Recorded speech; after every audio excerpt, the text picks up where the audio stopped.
Good morning, and thank you for the invitation to be here, Charles, Harvard, Pedro, and the rest of the organizers.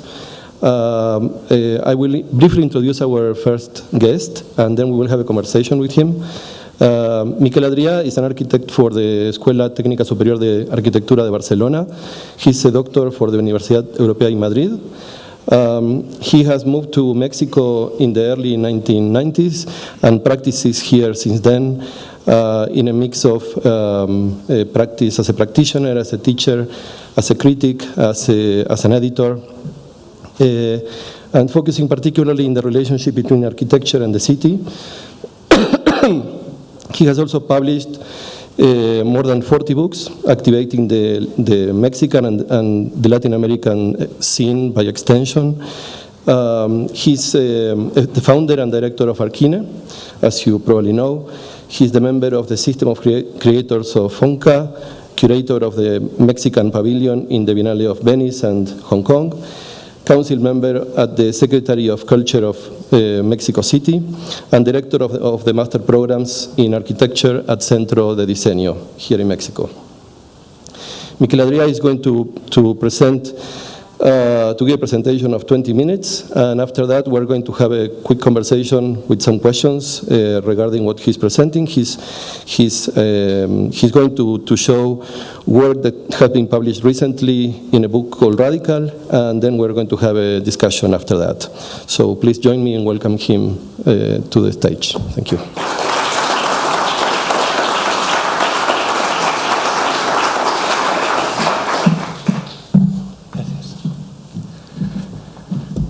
Thank you, Ciro, and thank you, Pedro and Charles.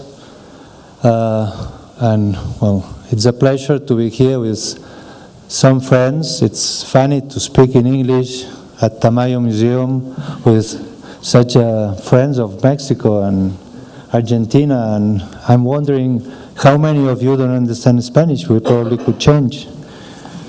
That would talk much more about Americas. Anyway, I think that Pedro, when he invited me to talk, he mentioned something that I published, I think that was 2009, that was about new architecture on the landscape, on the Latin American landscape. That was a long time ago, so I suggested to change the subject, and I propose to talk about this new book that Andrea Gregorio and myself we published recently about 50 Latin American architectures of this decade from 2010 to 2016. You could find it at the bookshop if you wish. Anyway, but basically what I talk on the first book and what we publish on this Radical book basically is about architecture or about the landscape through architecture as a way to organize the territory.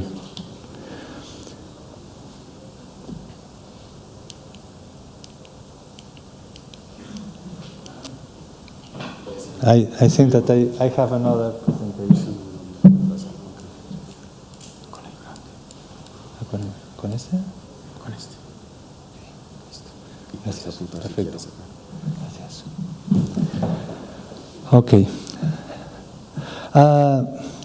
Latin America is a cradle of hopes. Repeatedly over the 20th century have been attempts to identify new veins of creativity between countries and cultures, which in spite of their common languages remain disconnected. From the distance, the connection appears when the signs of global progress are eclipsed and our confidence in new technologies fades. Emergency architectures which serve communities neglected by their governments with strong social commitments, and their immediacy of local materials and techniques are even more visible in their contemporary Latin American context. Eliminating everything indispensable, the basic resources are supplied by local, not necessarily specialized labor, and by materials such as wood, bamboo, clay bricks, adobe, or concrete blocks, as well as exceptionally simple steel structures or solid walls of exposed concrete. All the around 40 examples that I will show has reference here of the country that belongs, Argentina, for example, and finally the last one will be from Venezuela.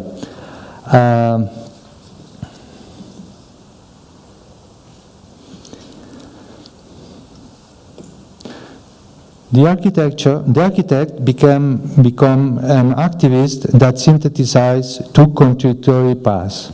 The formalist artist with endogenous exercises of space, and the social actor with statistical data related to transversal themes that affect humanity, like water, poverty, traffic, etc. Buildings that replicate the most elementary and common architecture in all the cultures, entrusted to local builders without specialized skills. The essential quality of rural and archaic architecture, whereby schools are built with sticks and logs arranged around a courtyard almost at random. Some of them related to the urban landscape, to how to reorganize the spaces that were never designed in the common areas, in the common public space. Redefined synthesis, which could be labeled less is enough, in a play with Less is More of Mies van der Rohe, where concrete blocks and floor slabs may suggest an unfinished work.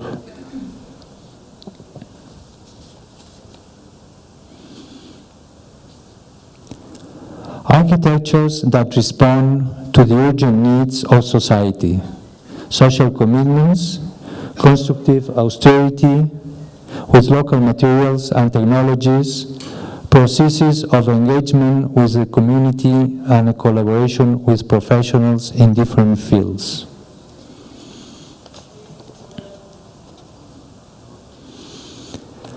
It highlights the ingenuity of the architect who optimized resources, more interested in creating actions rather than in designing forms. Focus in achieving the best results to the lowest cost. Projects that are public and community-oriented, whether timeless or provisional, exhibiting the signs of their time in the local key. Projects that are focused on works that explore the essential nature of a space with constructive responsibility and sustainability.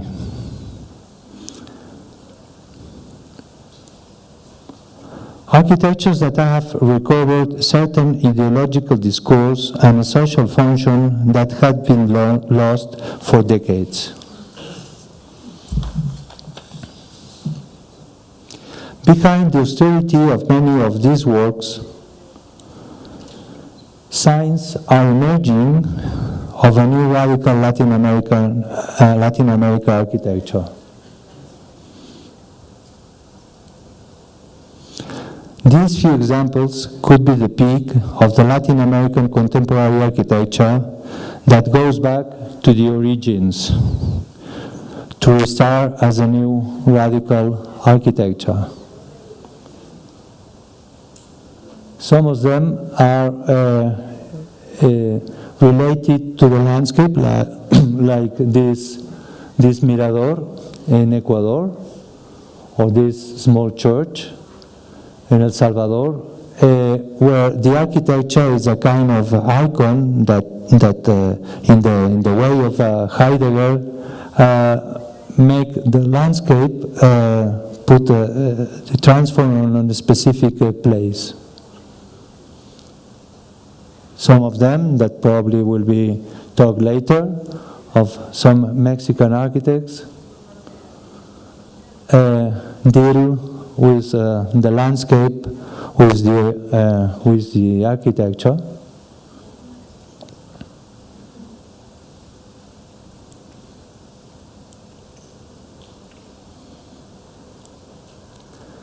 And basically, as I mentioned before, more than the landscape itself,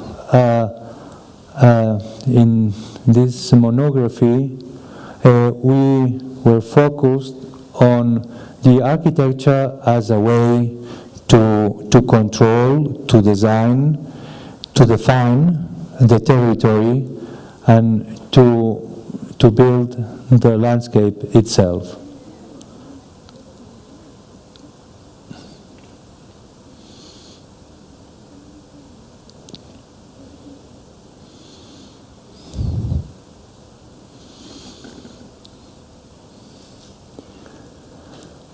Low budgets, a very simple way of building, creating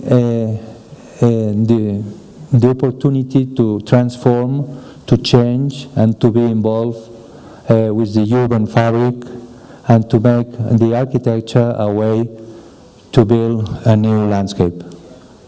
Thank you.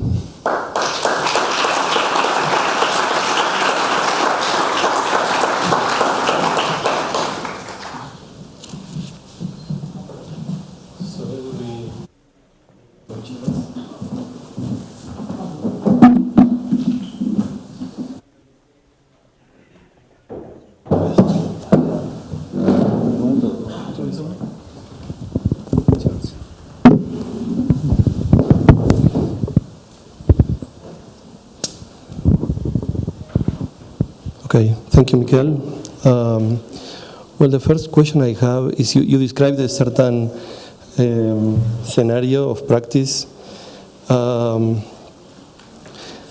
that, if I didn't get it wrong, you describe it as relevant as a sort of outcome of a crisis of the model of globalization, and you describe some of the characteristics like using local resources, elementary forms, applying rural solutions.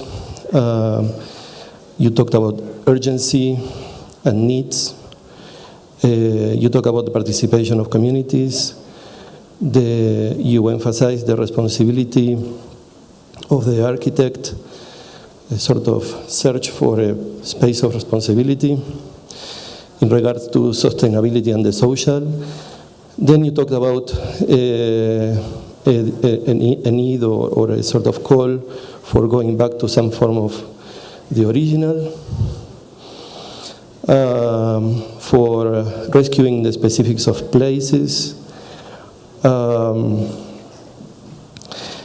and for having low budgets and simple construction systems. So in that context, which I find, let's say, a mix of realism and or a certain type of realism and perhaps a certain morale in the work of the architect, or a sort of strong emphasis on the moralistic aspects of the practice. Basically, my question would be: how do you find these conditions to be the kind of requirements for a radical practice? I mean, how do you see radicality in conditions that appear to be basically an acknowledgement of things as they are? Well, the term of radical comes partially in what you mentioned, and I mentioned too, that it's related more than the morality, the sense of the ethics, and the relation with the sense of the place, and specifically how to deal with communities that very often they have no relation with governments, and they have to deal their own budgets and their own opportunities to transform their reality. And in some of these cases, the architecture is related in a way to work with the social communities and to be involved not just as a designer, not trying to reproduce the models of the global architecture that we had in the decade before, but to try to work in teams, try to work together with the community, with the elements and the materials that they could find in their places. Basically, that's the way that we assume that to label as a radical architecture. No, because radicality in architecture and in art in general is traditionally or historically better associated with ideas with forward-looking ideas, with ideas that actually do not accept reality as it is. That ideas that actually want to challenge reality by the roots, no, and create new forms of reality that are unimaginable, or even if nurtured from the conditions in which these practices often operate, that are unthinkable in terms or irreducible to these conditions. So it seems to me that there is a sort of paradox or a sort of internal contradiction that maybe is part of the statement about how radicality is associated with acceptance, with working with what you find and what you are urged to respond to. No? That's absolutely true. We had this idea from the beginning that the term could be understood as you mentioned. But what we found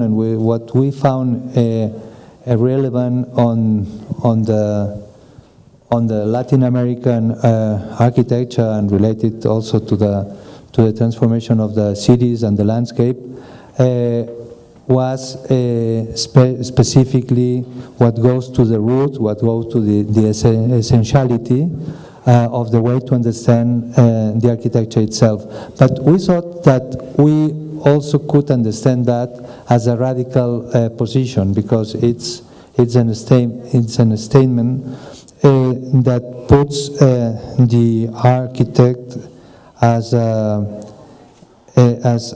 an other actor, very different than the architect that was assumed one decade before.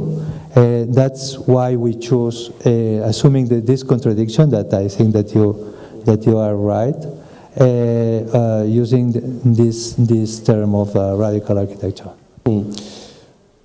Because I think that contradiction is probably a sign of the times. I mean, it's like, in order to be transformative or to be progressive, the discipline has become retractive or regressive, or it has gone back into something. It has gone back into certain disciplinary standards, or into a sort of attention to the contingent, into the local. So in that sense, what I wonder is how that position can be sustained in time. Basically, how a position that in a way constructs radicality as a self-contradictory condition progresses in time and develops in time, keeping that contradiction alive. Because it seems to me that contradiction is a position that acquires relevance or acquires strength as a cultural position only against something else, let's say, only against globalization or against generic architecture or against a practice that basically, as it happened in the 90s and the 2000s,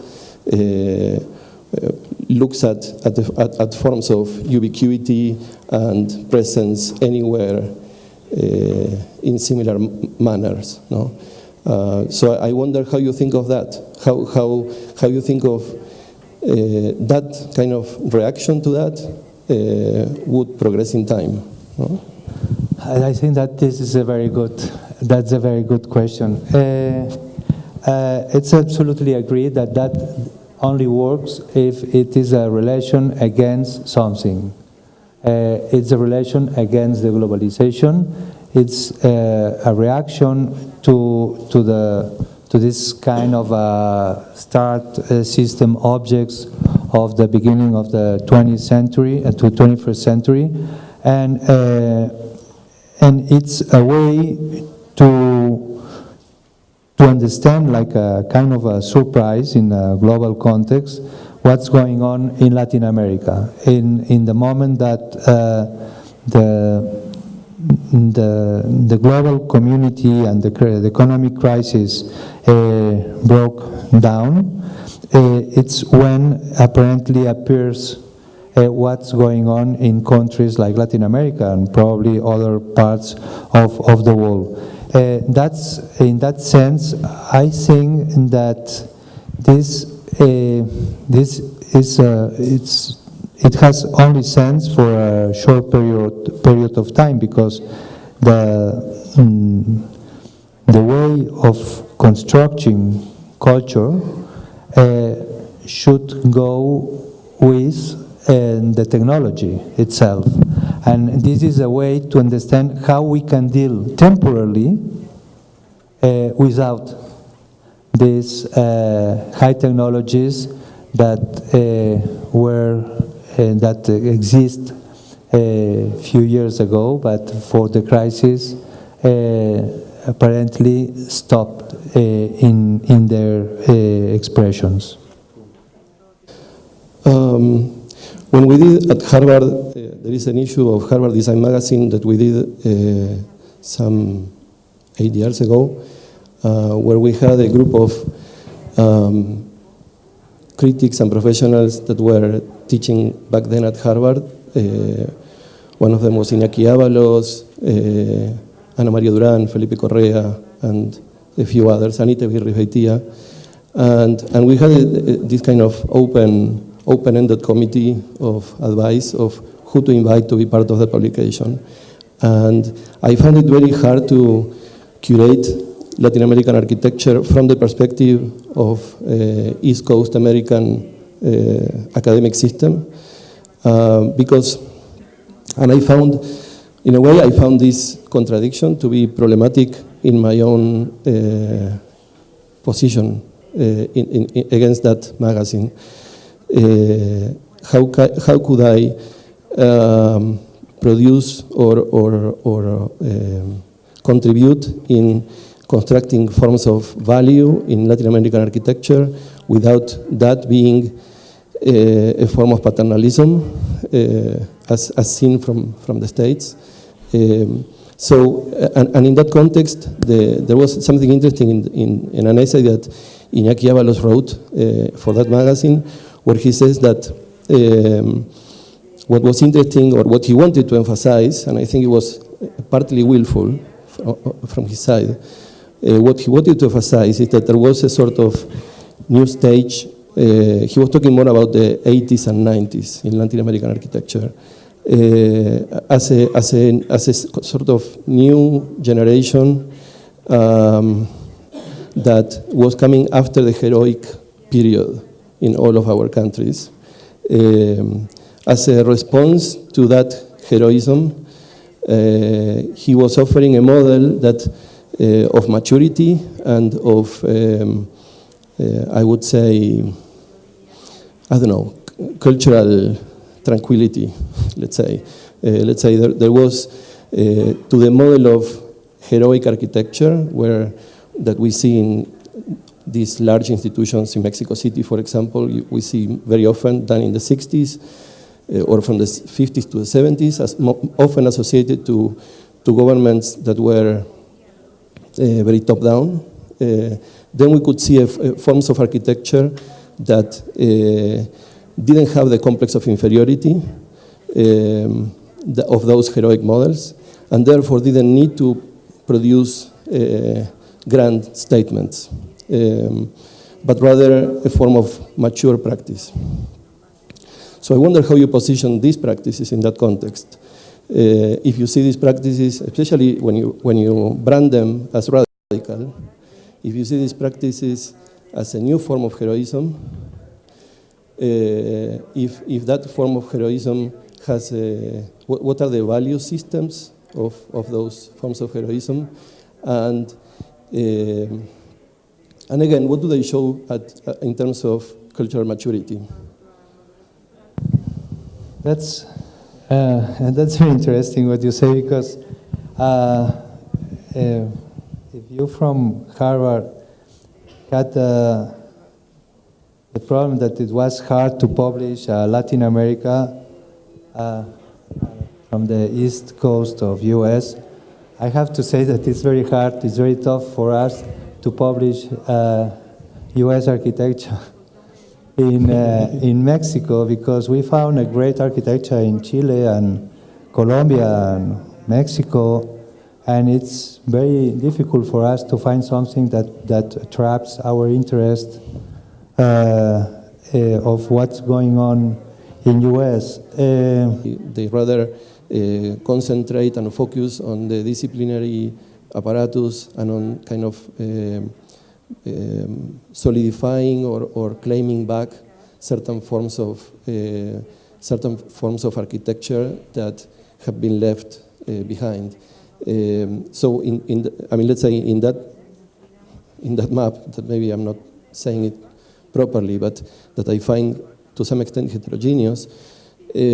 How do you see the attitude towards territorial problems or towards even an imagination of the territory, even if not necessarily a direct practice on the territory? How do you think that these forms of architecture, in a way, claim for or suggest new ideas about thinking of the territory? Well, in the topically, the Chilean architecture, it's almost always focused on the relation with the territory. And in some of the examples that I've shown, I think it's extremely obvious how the architecture is a way to fix this specific territory and make a frame on the landscape. But not only the examples that I've shown, some of them like the Felipe Asadi's hotel and some others, but also some of Mexico, for example, that in some way with small boxes define a specific landscape that was not fixed. So I think it's a way to frame the open landscape. Others work in a much more specific piece of land in a way that try to deal with the organic systems that already existed, like the garden that Tatiana did in Culiacan. All these trees already exist, and architecture was a way to deal with that, to have a kind of a dialogue of some other projects that we have seen. But I would like to put attention on those schools, for example, that try to solve a real need of very poor communities in Los Andes, in Colombia, and somewhere in Peru, in Ecuador, where with a lot of difficulties to brought all the materials to build this kind of schools there, they really change the landscape. Sometimes understood as a nowhere. I mean, the periphery of a small town that usually there are contaminated areas, garbage, and with the school, with the new construction, with all those difficulties, and working with the community, and so, with a lot of engine of the architects, these small pieces really change the conditions of the landscape. It's not just the new frame on the territory, but is a way to make a better space. And I think in that way is how architecture could make something better for the communities and to make a better landscape on the periphery of all those small towns that we have in all Latin America.